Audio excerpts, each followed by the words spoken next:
नमस्कार, बहुत स्वागत है आपका एशियन न्यूज की खास पेशकश टॉक पे टॉक देख रहे हैं आप। और उसी टॉक को आगे बढ़ाने के लिए मैं हूं आपके साथ अमनदीप।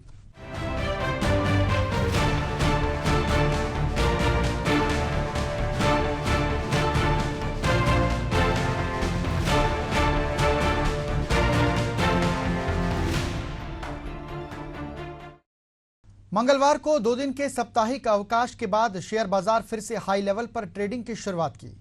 आज सेंसेक्स 107 पॉइंट की बढ़त के साथ 84,651 के लेवल पर ओपन हुआ, जबकि निफ्टी 82 अंकों की बढ़ोतरी के साथ 25,873 के लेवल पर खुला।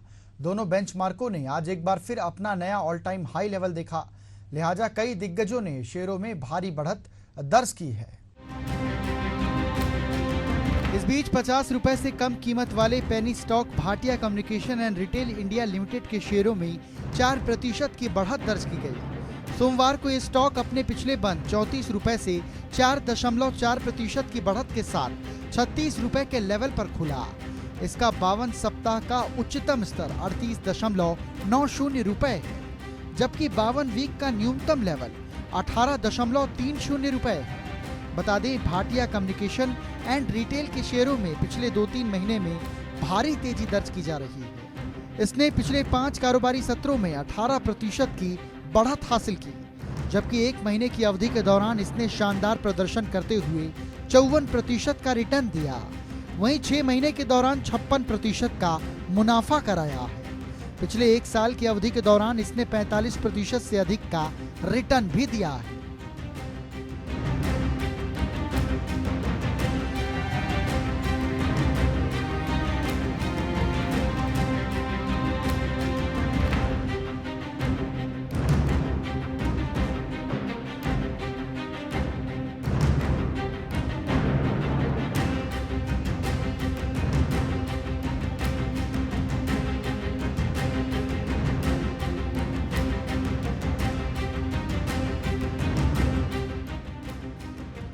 मालूम हो कि भाटिया कम्युनिकेशन एंड रिटेल्स ने मेसर्स इंटरलिंक वेयरहाउसिंग एलएलपी के साथ लोन एग्रीमेंट किया है। कॉर्पोरेट लोन एग्रीमेंट के मुताबिक कंपनी इंटरलिंक वेयरहाउसिंग एलएलपी को 15% प्रति वर्ष की ब्याज दर के साथ 5 करोड़ रुपए का असुरक्षित ऋण प्रदान करेगी। कंपनी ने एक्सचेंज फाइलिंग में बताया कि लोन पहली बार दिए जाने के अधिकतम 6 महीने की अवधि के लिए ऋण या ऋणदाता की ओर से मांगी जाने पर यहां तक कि इससे पहले भी दिया जाएगा। ग्लेनमार्क फार्मास्यूटिकल के शेयरों में आज 8% की वृद्धि हुई, जिससे ये बीएसई पर 1763 रुपए के हाई लेवल पर पहुंच गया। ये वृद्धि कंपनी के औरंगाबाद स्थित विनिर्माण सुविधा पर अमेरिका खाद्य और औषधि प्रशासन के द्वारा की गई गुड मैन्युफैक्चरिंग प्रैक्टिस निरीक्षण में क्लीन रिपोर्ट मिलने के बाद हुई है। कंपनी ने एक्सचेंज फाइलिंग में बताया कि ये निरीक्षण 9 से 20 सितंबर 2020 के बीच किया गया था।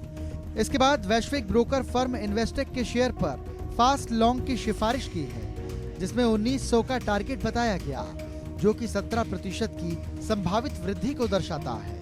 ग्लेनमार्क फार्मा के शेयर ने पिछले 1 साल में 115% की वृद्धि की है और वर्तमान वर्ष में अब तक 101.5% का मल्टीबैगर लाभ का अनुभव किया है। पिछले महीने में शेयरों में 81.4% की वृद्धि हुई। तकनीकी दृष्टिकोण से ये स्टॉक सभी महत्वपूर्ण एक्सपोनेंशियल मूविंग एवरेज के ऊपर और रिलेटिव स्ट्रेंथ इंडिकेटर पर 46.5 के करीब है, जो कि संकेतक के मध्य रेंज स्तर को दर्शाता है।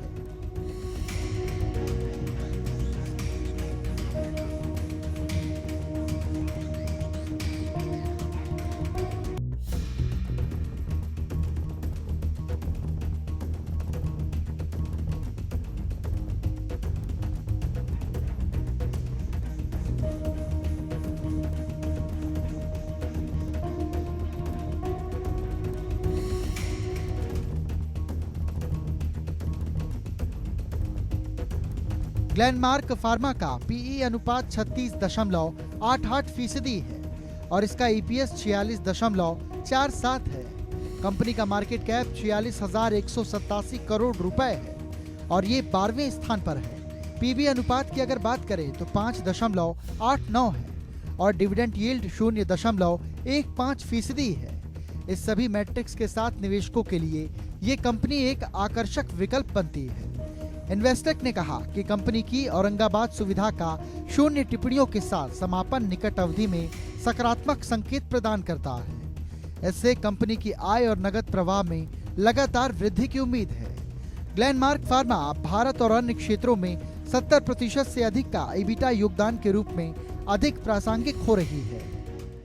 कारोबारी दिन में सुबह के 11:30 पर सेंसेक्स इंडेक्स 153 अंकों की तेजी के साथ 84,658 के लेवल पर कारोबार कर रहा है। वहीं निफ्टी इंडेक्स 80 अंकों की तेजी के साथ 25,871 के लेवल पर ट्रेड कर रहा है। आज के तेजी भरे माहौल में PSU सेक्टर की company Bharat heavy electrical limited के शेयर में 3% की तेजी देखने को मिली। इस तेजी की वजह से शेयर ने अपने हाई लेवल 274 रुपए को टच कर लिया है। दरअसल Bharat heavy electrical limited company के शेयर में इसलिए तेजी आई है क्योंकि कंपनी ने जानकारी दी है कि उन्हें NTPC कंपनी की तरफ से 6100 करोड़ रुपए का वर्क ऑर्डर मिला है। स्टॉक एक्सचेंज को जानकारी देते हुए Bharat heavy electrical limited company ने बताया कि भारत हैवी इलेक्ट्रिकल लिमिटेड को NTPC लिमिटेड से 1600 megawatt Sipat super critical thermal power project stage 3 के लिए नोटिफिकेशन का अवार्ड अर्थात NOA मिला है। BHEL कंपनी को इस ऑर्डर के तहत NTPC कंपनी को अगले 48 महीने में 1600 मेगावाट की सीपत प्रोजेक्ट के लिए इक्विपमेंट की सप्लाई, सिविल वर्क, कमीशनिंग करने के अलावा कंस्ट्रक्शन वर्क, कमीशनिंग, प्रोक्योरमेंट और इंजीनियरिंग संबंधित जिम्मेदारियों को पूरा करना है।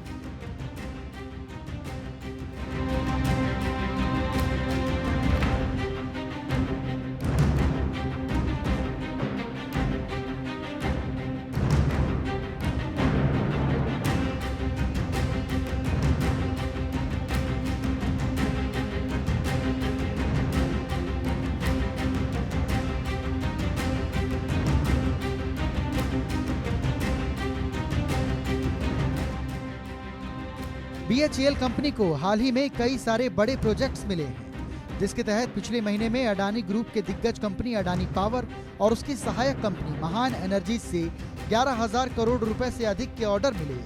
ये order 3 super critical thermal power project के डेवलपमेंट से मिले। BHEL के शेयर की प्रदर्शन की अगर बात करें तो पिछले एक साल में इस PSU शेयर ने 118% का मल्टीबैगर रिटर्न दिया है। पिछले 3 साल में जहां निफ्टी 100 इंडेक्स ने 50% का रिटर्न दिया, वहीं BHEL शेयर ने करीब 366% का रिटर्न दिया। BHEL शेयर का रिलेटिव स्ट्रेंथ इंडेक्स इस समय 40.9 के लेवल पर मौजूद है, अर्थात ये शेयर ओवरसोल्ड और ओवरबॉट जोन के बीच बना हुआ है। वहीं दूसरी ओर MSD इस समय 9.0 के लेवल पर है, जो कि एक मंदी का संकेत है।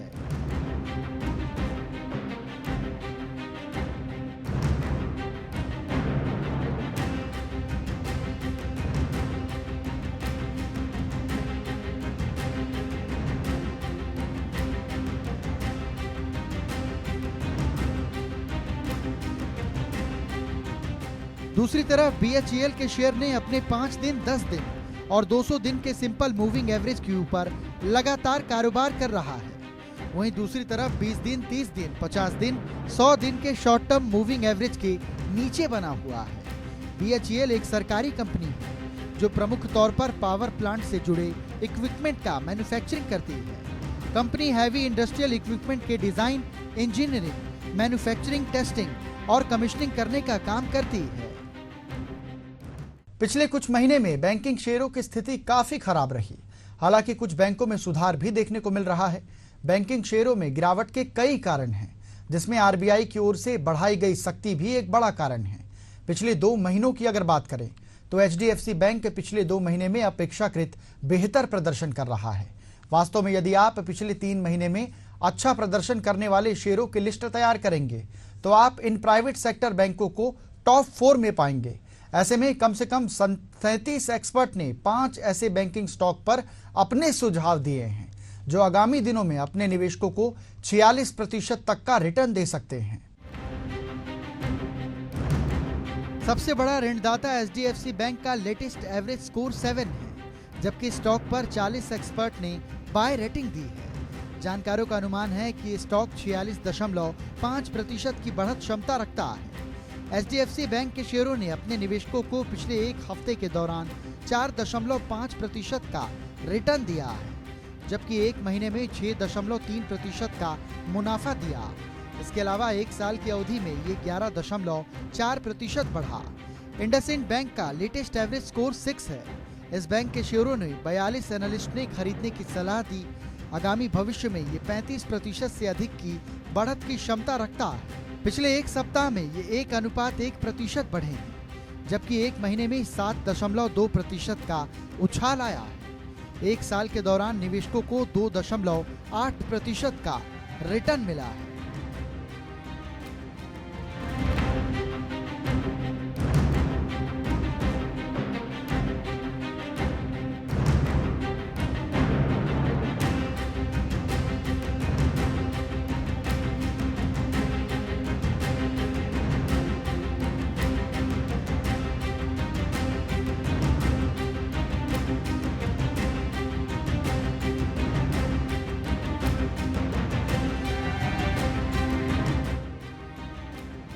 एक्सिस बैंक शेयर पर 39 एनालिस्ट ने बाय रेटिंग दी है। एक्सपर्ट्स का मानना है कि ये स्टॉक 25% तक ऊपर जा सकता है। पिछले एक हफ्ते में इसने 2.3% की बढ़त हासिल की है, जबकि एक महीने की अवधि के दौरान 6.6% की बढ़ोतरी हुई। वहीं एक साल में निवेशकों को 21.2% का रिटर्न मिला है। इसके अलावा कोटक महिंद्रा बैंक के शेयरों पर 37 एक्सपर्ट्स की राय आई है। इन्होंने इसे खरीदने की सलाह दी। इसका लेटेस्ट एवरेज स्कोर 6 है। ये स्टॉक आगामी भविष्य में 20% से अधिक की बढ़त क्षमता रखता है। पिछले सप्ताह इसने 4.6% की बढ़त हासिल की थी, जबकि एक महीने की अवधि में ये 5.5% उछाल आया था। एक साल में इसने 6.4% का रिटर्न दिया है। ICICI बैंक का लेटेस्ट एवरेज स्कोर 9 है और 39 एनालिस्टों ने स्टॉक को खरीदने की रेटिंग दी है। इसमें 54.4% बढ़त का पोटेंशियल है। पिछले हफ्ते इसने 7.1% का रिटर्न दिया था, जबकि एक महीने में शेयरों ने 13.5% की बढ़ोतरी हुई थी। 12 महीने में निवेशकों को 35.6% का मुनाफा हुआ है। शेयर मार्केट में तेजी बनी हुई है और निफ्टी लगातार अपने ऑल टाइम हाई लेवल को ब्रेक करते जा रहा है। निफ्टी का अगला टारगेट 26,000 माना जा रहा है। हालांकि बाजार में प्रॉफिट बुकिंग की आशंकाओं से इनकार नहीं किया जा सकता। निवेशक इस समय स्टॉक स्पेसिफिक एक्शन चल रहा है। निवेशक इस समय कुछ चुनिंदा सेक्टर पर ध्यान दे रहे हैं। विंड एनर्जी सेक्टर में 2 स्टॉक रडार पर हैं। सुजलॉन एनर्जी और आइनॉक्स विंड एनर्जी लिमिटेड दोनों पर निवेशकों की नजर है। भारत में विंड एनर्जी के लिए सरकार द्वारा किए जा रहे व्यापक प्रयासों के कारण चर्चा में है। भारत सरकार 500 GW नवीनीकरण ऊर्जा क्षमता हासिल करने का लक्ष्य लेकर चल रही है। इसके अलावा सरकार 2070 तक जीरो कार्बन एमिशन हासिल करने की योजना बना रही है। बड़े टाइम फ्रेम के नजरिए के साथ सरकार हरित और नवीनीकरण इंडस्ट्री के लिए अंशांकन की नीतियां बना रही है, जिससे हरित क्षेत्र और संबंध सेवाओं को सीधे लाभ मिल रहा है। पिछले 6 महीने में सुजलॉन एनर्जी के शेयरों ने मल्टीबैगर रिटर्न देते हुए निवेशकों की संपत्ति को दोगुना कर दिया है और इस साल अब तक 125% से अधिक का रिटर्न दिया। पिछले कुछ महीने में सुजलॉन के शेयरों में तेजी देखी जा रही है। इस तरह इनॉक्स विंड के शेयरों में भी तेजी देखने को मिली और 2020 में इनॉक्स विंड के शेयरों में 98% की तेजी दर्ज की गई।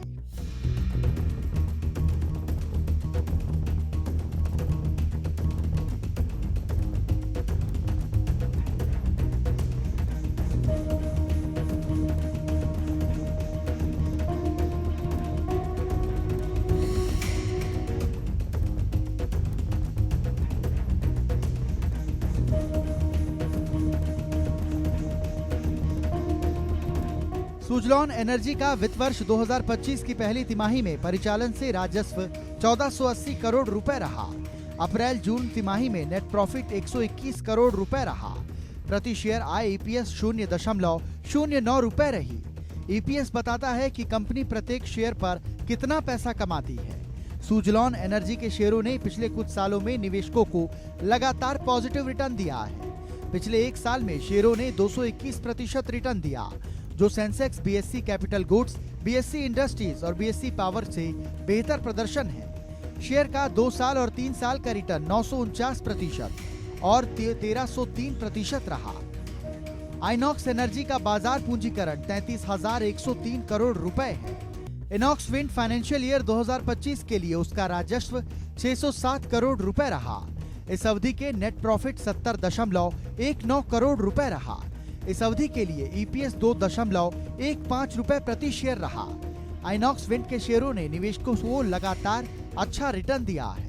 साल 2024 वाईटीडी में शेयरों में 93% की बढ़ोतरी हुई।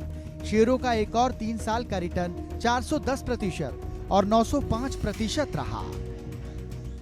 किफायती एयरलाइन कंपनी स्पाइस जेट के शेयरों में आज रैली देखने को मिली। सोमवार को स्पाइस जेट के शेयर 6% की बढ़त के साथ 70 रुपए के लेवल पर पहुंच गए। आज शेयरों में तेजी के पीछे की वजह 3000 करोड़ की QIP है। दरअसल कंपनी ने सफलतापूर्वक अपना 3000 करोड़ रुपए का क्वालिफाइड इंस्टीट्यूशनल प्लेसमेंट पूरा कर लिया है, जिसके बाद ग्लोबल ब्रोकरेज फर्म गोल्डमैन सैक्स और मॉर्गन स्टैनली ने अपनी कवरेज इस स्टॉक पर शुरू कर दी है। इस बीच स्पाइस जेट के चेयरमैन और मैनेजिंग डायरेक्टर अजय सिंह ने कहा कि उनका टारगेट 2026 के आखिरी तक 100 विमान रखना है। स्पाइस जेट एक ऐसी एयरलाइन है जिसकी बुनियादी मजबूत है, लेकिन एक के बाद एक 2 बड़ी घटनाओं ने इसे मुश्किल में डाल दिया। बोइंग 737 मैक्स का दुनिया भर में परिचालन बंद होना और उसके बाद कोविड महामारी QIP के जरिए जुटाए गए 3000 करोड़ रुपए के अलावा स्पाइस जेट को पिछले फंडिंग राउंड से 736 करोड़ रुपए के अतिरिक्त मिलेंगे। इसके लिए इसकी वित्तीय स्थिरता और विकास योजनाओं को और बढ़ावा मिलेगा। इसकी पूंजी निवेश के साथ एयरलाइन अपने ऑपरेशन को मजबूत करने, अपने खेमे और बेड़ों को बढ़ाने और बढ़ती मांग यात्रा को पूरा करने के लिए अपने नेटवर्क का और विस्तार करने के लिए तैयार है।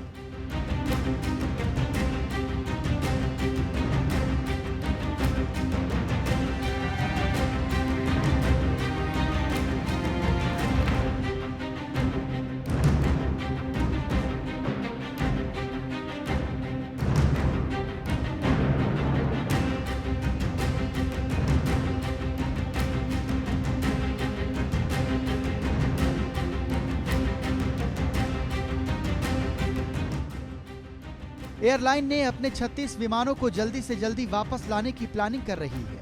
ये विमान सामानों की कमी के कारण खड़े हैं। अजय सिंह ने कहा कि मार्च 2025 स्पाइस जेट के पास 40 विमान होंगे या आकाशा एयर के पास स्थित विमान होंगे और फिर अगले 40 और जोड़े जाएंगे।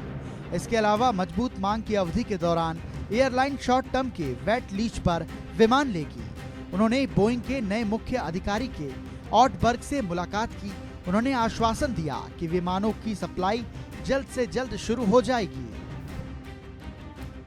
देश के दिग्गज बिजनेसमैन गौतम अडानी के स्वामित्व वाली कंपनी अदानी टोटल गैस के शेयरों में सोमवार को भारी उछाल देखने को मिला। अदानी टोटल गैस के शेयर आज 7.4% बढ़त हासिल करते हुए 846 रुपए के लेवल पर पहुंच गए। शेयरों में यह बढ़त कंपनी की ओर से $375 मिलियन का वैश्विक फाइनेंस हासिल करने के ऐलान के बाद आई। बता दें, कंपनी का ये अब तक का सबसे बड़ा वित्त पोषण है। अडानी गैस ने एक्सचेंज फाइलिंग में बताया कि अंतर्राष्ट्रीय ऋणदाताओं के साथ एग्जीक्यूटिव 375 मिलियन अमेरिकी डॉलर के पहले वित्त पोषण में प्रतिबद्धताओं को बढ़ाने के लिए ऑर्किडियन सुविधा के साथ 315 मिलियन अमेरिकी डॉलर की प्रारंभिक प्रतिबद्धता शामिल है। शुरुआती वित्त पोषण में 5 अंतर्राष्ट्रीय ऋणदाताओं ने भाग लिया, जिसमें BNP Paribas, DBS bank, Mizuho bank, MUFG bank और सुमितोतो मिल्स बैंक कॉर्पोरेशन शामिल है। अडानी टोटल गैस लिमिटेड के CFO पराग पारिक ने कहा कि वैश्विक ऋणदाताओं की भागीदारी संक्रमण ईंधन के रूप में सिटी गैस डिस्ट्रीब्यूशन की भूमिका की क्षमता को पुष्ट करती है।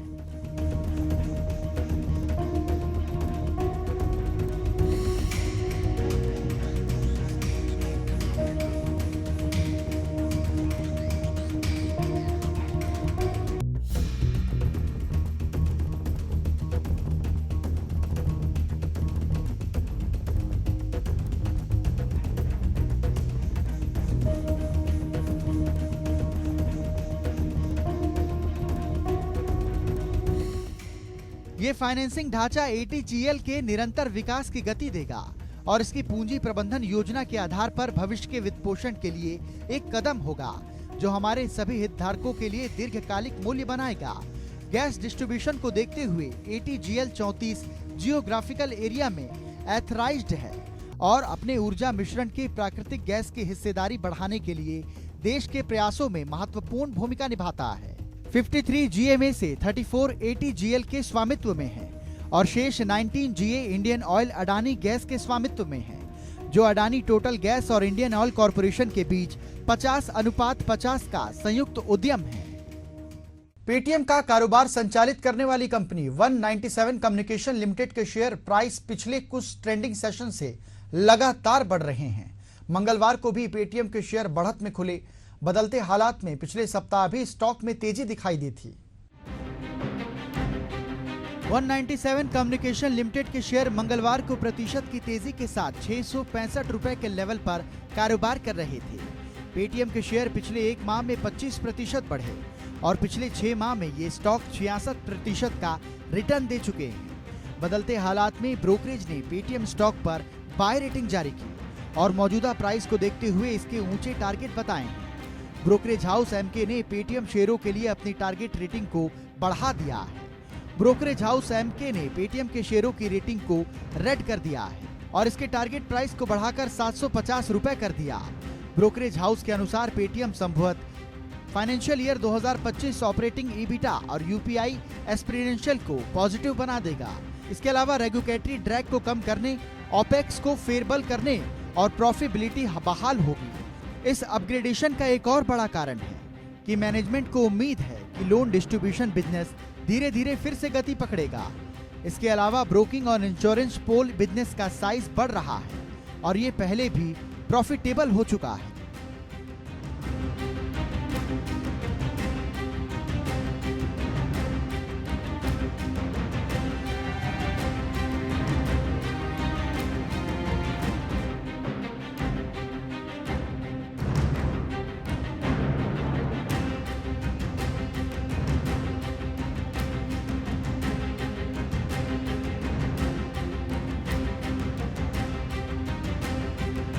इसके अलावा एमके ने इस बात पर प्रकाश डाला कि चूंकि कंपनी ने Q2 में अपने ऑपरेटिंग रूप में हैवी एंटरटेनमेंट बिजनेस को बेच दिया, इसलिए इसके कैश बफर में वृद्धि होगी। इस महीने की शुरुआत में 197 कम्युनिकेशन लिमिटेड पेटीएम ने एक नियामक फाइलिंग में घोषणा की कि इसकी पूर्व स्वामित्व वाली सहायक company Paytm payment services limited को पेमेंट एग्रीगेटर लाइसेंस के लिए FDI की मंजूरी मिल गई है। इस बीच पेटीएम के स्टॉक में म्यूचुअल फंड लगातार हिस्सेदारी बढ़ा रहे हैं। अलग अलग म्यूचुअल फंड स्कीम ने पेटीएम में अपने हिस्सेदारी जून क्वार्टर में 0.6% बढ़ाई है। म्यूचुअल फंड ने जून 2024 तिमाही में होल्डिंग्स 6.15% से बढ़ाकर 6.80% कर दी है। और इसी के साथ एशियन न्यूज की खास पेशकश टॉक पे टॉक में फिलहाल इतना ही। मुझे दीजिए आज्ञा। नमस्कार।